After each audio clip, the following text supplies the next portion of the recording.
Hello, students. Welcome to Easy Elimu Learning Simplified. I am your teacher, Mr. Stanley Ombogo. And remember, always, it is my happiness to have you in this show. This is another analysis of the stories, the short stories that we have in the anthology, A Silent Song, and other stories. And this time round, dear students, we are looking at Boyi by Gloria Bwaniga. So we are coming across another Kenyan writer. So in this analysis, we are going to delve in uh, the title, relevance of the title. We're also going to look at the plot summary uh, of the story. So in this story, expect to come across character names such as Boy, that is also the title of the story. So Boy is a young man who is taken by the militia and later reported dead. So we are also having Mama, that is Boy mother. We have Baba, who is Boy's father. We also have Chesania, who is an old friend of Baba. Then there is also Simoni, who is a neighbor who gives the family a newspaper that is with the headline about the death of uh, some of the militia leaders, including Boy himself. So we also have the likes of Matuatei, who is the leader of the militia. There is a sergeant. We have Koros, and lastly, Chemutai. So, dear students, before we get to look at the relevance of the title, that is Boy, uh, something about Gloria Mwaniga. So we are told that Gloria Mwaniga is a fictional writer from Kenya. So her story, that is Boy, captures the occurrences of the 2005 land war in Mount Elgon, that is Kenya. So her story, Boy, is kind of depicted from some true occurrences. So that's why it captures the occurrences of the 2005 land war in Mount Elgon. Now, about the title of the story. So the title, Boy, is the most suitable title for this story because it centers around the character of Boy and the impact his death has on his family. Now, the story follows Boy's life from childhood and his involvement with the militia to his eventual death at the hands of the army.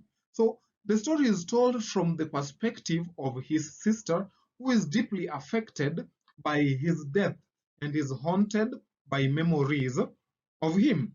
So, the title Boy effectively puts the focus on the main character and his importance to the story, making it clear that this is a story about Boy and his life. So, additionally, the title implies a sense of personal connection, as if the story is being told by someone who knew him intimately, that is closely. So this creates an emotional connection with the with the reader, making them more invested in the story and the characters. So the title also gives a sense of intimacy, as if the story is a personal account of someone's life, which to some extent is true because it is having occurrences of the 2005 land war that is in Mount Elgon. So, furthermore, the title Boy also reflects on the main theme of the story, which is about the impact of war on individuals and families. So, Boy's death is a tragic consequence of the war, and the title Boy serves as a reminder of the human cost of war. So, it also highlights the personal and emotional toll it takes on the loved ones of those who are affected. So, in a nutshell, the title is appropriate for the story as it effectively communicates the main character, the emotional connection, and the main theme of the story in a simple and direct manner. So, Uh, Gloria Moniga's story Boy is a contemporary story about forming a militia group to revolt against land allocation to strangers. So, about now the plot, the story heavily alludes to the Mount Elgon land war in Kenya that began in 2005. So the Sabaot Land Defense Force militia group was formed to protect the land of the Sabaots from being invaded by stranger.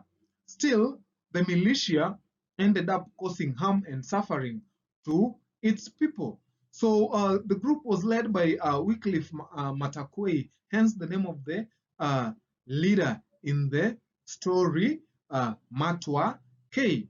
So told in the first person narration voice, the story Boy opens the narrator remembering how their Baba pushed Boy to the Matwa K when the militia leader came to demand 40,000 land protection tax and betrayal tax, which he could not raise. So Matwa K is the leader of a militia group formed to protect the people's land when the government decides to divide the people's land and give some of it to strangers. So Baba, that is Boy's father, is considered a traitor by the militia since he lends the government surveyor Apanga and Makonge ropes. So news breaks out that the militias began attacking government representatives. The narrator's family lives in fear of this attack to the extent that they block the sitting room door with sacks of maize and beans. The narrator and Boy laugh about it as they feel that the militia would not harm them. However, the narrator recalls how the militia came to their home and demanded money. Baba offers to give them everything, that is everything he owns, his savings, a hunting gun, Sony transistor radio, and even promises to sell his bull to save his family. However, the militia group declines, forcing Baba to hand over his son, Boy, to the militia. So after Boy is taken away, Mama starts behaving like a mad person. She, however, lives in the hope that Boy would return by escaping from the militia.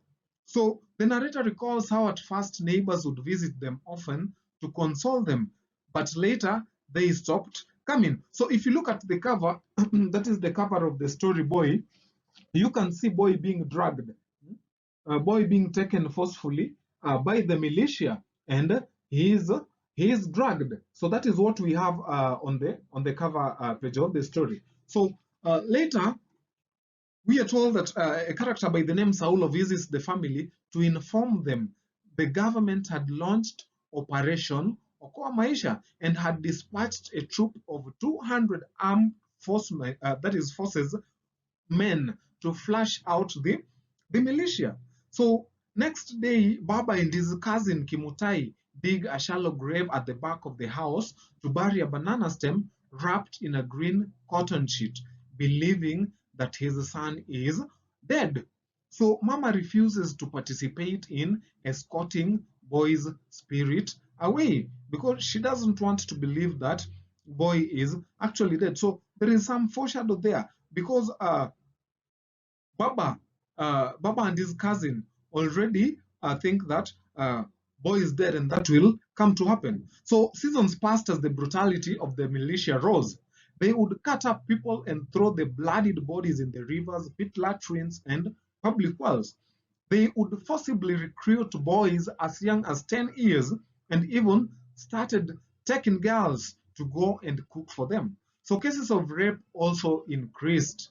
As a result, people lived in fear, making many of them run away to Bungoma and Uganda. So after the army troops arrive, Chesina, an old friend, delivers news that Boy had become a marked man since he was Matuake's right-hand man. So news further devastates Mama and the narrator, who spends the night in Boy's bed. So the following day, Simon visits the narrator's house. He delivers the Nation newspaper, which bore the news, ragtag militia leader killed by the army forces. So it now dawns on the narrator that her brother is no more.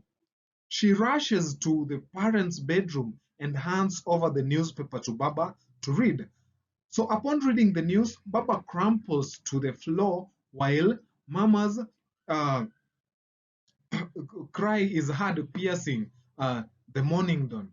Surprisingly, even after that is Simone's description of how Boy was thrown out of an aircraft by Sergeant, Mama does not weep but speaks Boy's name softly as she sits on his bed while Boy's sister lets tear roll down her face. So as the story ends, the narrator explains how she sensed Boy's death when the Nandi flame tree at the front of their house fell. So some of the key moments that we have in the story, dear students, we have got that is the demand of the militia.